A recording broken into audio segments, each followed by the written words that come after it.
CSR का उपयोग, मैं वित्त मंत्री जी को उदाहरण देना चाहूंगा कि हमारे राजस्थान के बाढ़ में जैसलमेर, जोधपुर, अलवर, नागौर सहित कई जिलों में कार्य कर रही गैस, तेल, सीमेंट सहित दूसरी कंपनियां अपने CSR फंड का उपयोग वहां नहीं करती।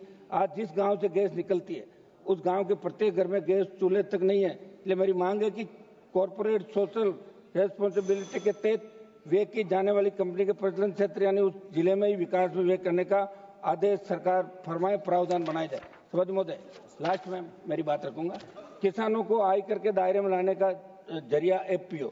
आज आप FPO के माध्यम से किसानों के उत्थान की बात करते हो, लेकिन मैं पूछना चाहता हूं कि FPO को कंपनी एक्ट में भी रजिस्टर क्यों करवाया जा रहा है।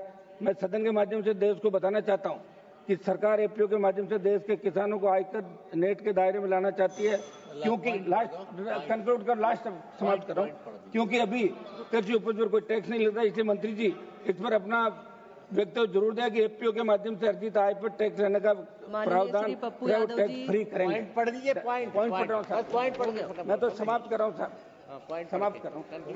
टोल टैक्स मैडम सभापति महोदय, मेरा सबसे पहले सवाल GST को लेकर के। श्री हनुमान बेनीवाल जी। धन्यवाद सभापति महोदय। सदन में आज वित्त विधेयक 2025 पर मैं अपनी बात रख रहा हूं। सभापति जी, आपने भारत में संपूर्ण प्रीमियम का निवेश करने वाली कंपनियों के लिए बीमा क्षेत्र में FDI की सीमा 74 से बढ़ाकर 100% करने की बात कही है। क्या ऐसा निर्णय भारत की कंपनियों के हितों के लिए उचित होगा? मेरा सुझाव वित्त मंत्री देश में राज्यों की स्थितियों के अनुरूप तेजी से ढलना चाहिए और आर्थिक कारकों को आर्थिक गतिविधियों पर केंद्रित रहने देना चाहिए। सभापति जी, दवाइयों पर छूट, आपने कैंसर सहित कई दवाइयों पर कस्टम छूट की बात की, लेकिन मैं आपके माध्यम से सदन को अवगत कराना चाहूंगा, आपसे मांग करूंगा मैं सरकार से कि मस्कुलर एट्रोफी और डिस्ट्रोफी जैसी बीमारी के इलाज के लिए विदेश से इंजेक्शन खरीदने पड़ते हैं। उसकी कीमत 16 करोड़ से अधिक है, तो आम आदमी के लिए खरीदना संभव नहीं है। मेरी मांग है ऐसी गंभीर बीमारी के इलाज के लिए दवाइयों का उत्पाद भारत में शुरू और सरकार के स्तर से आयात करके निःशुल्क उपलब्ध करवाने की। मैं देखता हूं कि सोशल मीडिया के माध्यम से लोग प्रयास करते हैं बच्चों को बचाने का, लेकिन वो 2, 5, 7 करोड़ रुपए तक ही इकट्ठा कर पाते हैं, वो 16 करोड़ की रेंज तक नहीं पहुंच पाते। हम भी अपील करते हैं, तो मेरी ये मांग है कि सरकार इसके अंदर ध्यान दें। सभापति महोदय, कृषि उपकरणों पर टैक्स फ्री, मेरी मांग है कि ट्रैक्टर सहित कृषि उपकरणों को GST मुक्त करने का आवेदन प्राप्त हो। मैंने कई बार मांग उठाई, पुनः सदन के माध्यम से मांग करता हूं ट्रैक्टर सहित कृषि उपकरणों को GST फ्री किया जाए। सभापति महोदय, आज सदन में 14.4 लाख LIC एजेंटों की पीड़ा को मैं रख रहा हूं, जिनका भी बहुत बड़ा सम्मेलन दिल्ली के अंदर हुआ था।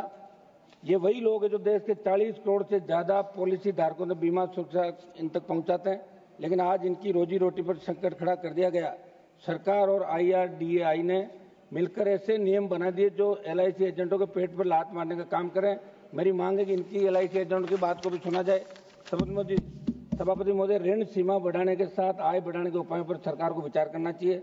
आपने बजट में किसान क्रेडिट कार्ड की ऋण सीमा को 3 लाख से 5 लाख रुपए करने की घोषणा की।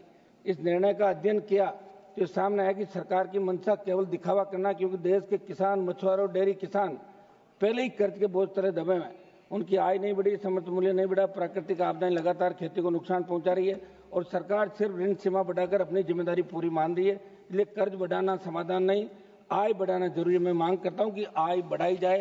सभापति महोदय, भारत और IIT, सभापति जी, भारत सरकार ने दावा किया कि पिछले 10 वर्षों में IITs में विद्यार्थियों की संख्या 65,000 से बढ़ाकर 1.35 लाख कर दी गई और हाल ही में स्थापित 5 नए IITs में 65,600 छात्रों के लिए अतिरिक्त अधोसंरचना विकसित की जाएगी। मेरा निवेदन है कि संख्या बढ़ाने मात्र से गुणवत्ता नहीं बढ़ती। आज भी अधिकतर नए IITs में प्रशिक्षित फैकल्टी की भारी कमी, रिसर्च फंड की कमी, आधुनिक लेबर सुविधाओं का अभाव है। प्रावधान टैक्स फ्री करेंगे। पढ़ लीजिए, पॉइंट पढ़ रहा हूँ साहब, मैं तो समाप्त कर रहा हूँ साहब, समाप्त कर रहा हूँ। टोल टैक्स मैडम सभापति महोदय, मेरा सबसे पहले सवाल GST को लेकर